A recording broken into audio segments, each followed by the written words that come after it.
নমস্কার বন্ধুরা, অতসী সহজ রান্নাঘরে আরও একটা নতুন রেসিপিতে সবাইকে স্বাগত। আজকের আমি তোমাদের সাথে একটা স্ন্যাক্স রেসিপি শেয়ার করব। শুধুমাত্র আটা দিয়ে দারুণ স্বাদের একটা মুচমুচে বিস্কুটের রেসিপি আমি শেয়ার করব। গরম চার সাথে বা অন্য যে কোনো টাইমে খেতে ভীষণই ভালো হয় এই বিস্কুট। তো বাজার থেকে আর বিস্কুট না কিনে বাড়িতেই খুব সহজেই তোমরা বানিয়ে নিতে পারবে। দেখে নেওয়া যাক আজকের আমার এই রেসিপিটি। প্রথমে আমি একটা মিক্সিং বোল নিয়েছি, আমি দিয়ে দেবো 2 কাপ আটা। তোমরা চাইলে এখানে আটার পরিবর্তে ময়দা দিতে পারো। আর দিয়ে দেবো স্বাদ মতো লবণ, আর একটু দিয়ে দেবো এলাচের গুঁড়ো, যাতে বিস্কুটের স্মেলটা ভীষণই ভালো হয়, তাই আমি একটু এলাচের গুঁড়ো দিলাম। আর দিয়ে দেবো 1 চামচ বেকিং পাউডার আর 1/2 চামচ বেকিং সোডা। এই শুকনো উপকরণগুলো খুব ভালো করে মিশিয়ে নিতে হবে। আমি একটা চামচ দিয়ে খুব ভালো করে শুকনো উপকরণগুলোকে মিশিয়ে নিয়েছি। তোমরা চাইলে এটা হাত দিয়েও করতে পারো। এখন আমি দিয়ে দেব ময়ামের জন্য সাদা তেল। আমি এখানে 2 চামচ সাদা তেল দিয়ে দেব। তোমরা এখানে সাদা তেলের পরিবর্তে ঘিও ব্যবহার করতে পারো। তেলটা দিয়ে খুব ভালো করে আমি আটার সাথে মিশিয়ে নেব, যাতে ময়ামটা ভালো হয়। একটু ধৈর্য ধরে ভালো করে ময়ামটা দিতে হবে, তাহলে বিস্কুটটা ভীষণই মুচমুচে হবে, খাস্তা হবে। আটাটা আমি খুব ভালো করে ময়াম দিয়ে নিয়েছি। এখন আমি আর একটা বাটিতে নিয়েছি চিনি। আমি এখানে 5 চামচ চিনি নিয়েছি। তোমরা মিষ্টিটা কম বেশি করে নিতে পারো। এখন আমি দিয়ে দেবো ফ্রিজের ঠান্ডা জল। একদম ঠান্ডা জলই দিতে হবে, খুব বেশি জল দেব না। যতটা পরিমাণ চিনি নিয়েছি ঠিক ততটা পরিমাণ আমি জল দিয়েছি। এখন আমি দিয়ে দেবো 1 চামচ সাদা তেল।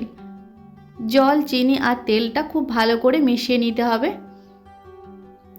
বেশিক্ষণ মেশানোর দরকার নেই, চিনিটা যেন একেবারে গুলে না যায়, চিনিটা দানা দানা থাকবে সেই রকমইভাবে মিশিয়ে নিতে হবে।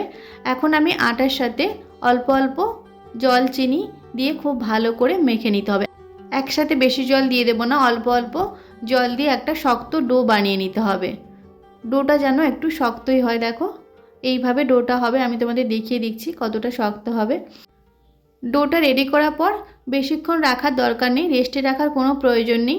সাথে সাথেই বিস্কুটগুলো বানিয়ে নিতে হবে। আমি একটা বেলনি চাকতি নিয়েছি, তার মধ্যে ডোটা এইভাবে হাত দিয়ে স্প্রেড করে দিচ্ছি প্রথমে, তারপর আমি বেলে নেব।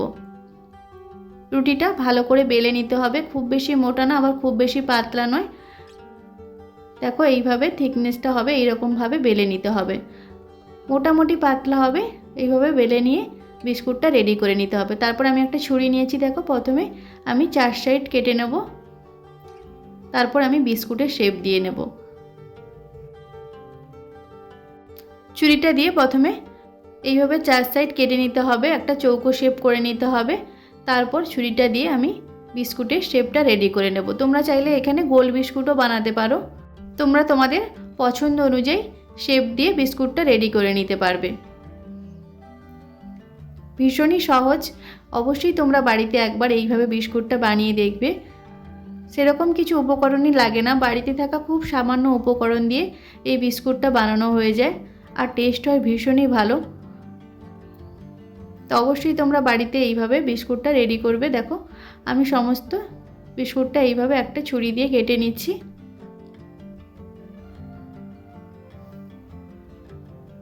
দেখো আমি দেখিয়ে দিচ্ছি বিস্কুটটা। তোমরা চাইলে এর থেকে বড়ও করতে পারো, আমি ছোট ছোট করছি। এখন একটা চামচ দিয়ে আমি এরকম ডিজাইন করে নেব, উপর থেকে হালকা হালকা দাগ দিয়ে এরকম ডিজাইন করে নেব একটা চামচ দিয়ে। একটু ডিপ করেই দাগটা দিতে হবে, না হলে যখন ভাজার পর বিস্কুটটা যখন ফুলে যাবে তখন মিলিয়ে যাবে। দেখো সমস্ত বিস্কুটগুলো আমি রেডি করে নিয়েছি। এদিকে গ্যাসে আমি একটা কড়াই বসিয়ে দিয়েছি আর দিয়েছি সাদা তেল। তেলটা আমি প্রথমে খুব ভালো করে গরম করে নিয়েছি, তারপর গ্যাসটা একদম লো ফ্লেমে রেখে বিস্কুটগুলো দিয়ে ডিপ ফ্রাই করে নিতে হবে। এক সাইড লাল লাল করে ভাজা হলে অপর সাইডটা উল্টে দিতে হবে, তাহলেই রেডি হয়ে যাবে একদম খাস্তা মুচমুচে আটার বিস্কুট। বিস্কুটগুলো ভাজার সময় অবশ্যই গ্যাসটা একদম লো ফ্লেমে রাখবে, না হলে ওপর থেকে তাড়াতাড়ি লাল হয়ে যাবে আর ভেতরটা নরম থেকে যাবে। তাই অবশ্যই একদম লো ফ্লেমে রেখে বিস্কুটগুলো ফ্রাই করে নেবে। দেখো বিস্কুটগুলো আমার ভাজা হয়ে গেছে, এখন আমি একটা প্লেটে নামিয়ে নেব। এইভাবে সমস্ত বিস্কুটগুলো ভেজে আমি রেডি করে নেব। দেখতেই পেলে কত সহজভাবে বাড়িতে বানানো হয়ে যায়, আর বাড়িতে থাকা খুব সামান্য উপকরণ দিয়ে এই বিস্কুটগুলো বানানো হয়ে যায়। দেখো সমস্ত বিস্কুটগুলো আমি রেডি করে নিয়েছি। আর দেখতেই পাচ্ছ কতটা সুন্দর হয়েছে, একদম খাস্তা মুচমুচে হয়েছে। এটা গরম চার সাথে ভীষণই ভালো খেতে হয়, আর বাচ্চাদের তো ভীষণই পছন্দ হবে এই বিস্কুট। আশা করি আজকের রেসিপিটা তোমাদের ভালো লেগেছে। যদি ভালো লাগে তাহলে অবশ্যই একটা লাইক করে দেবে আর কমেন্ট করে জানাবে কেমন হয়েছে আজকের রেসিপিটা।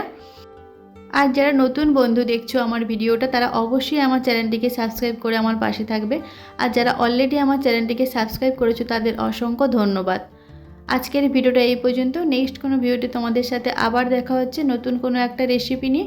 ততক্ষণে তোমরা ভালো থেকো, সুস্থ থেকো। ধন্যবাদ।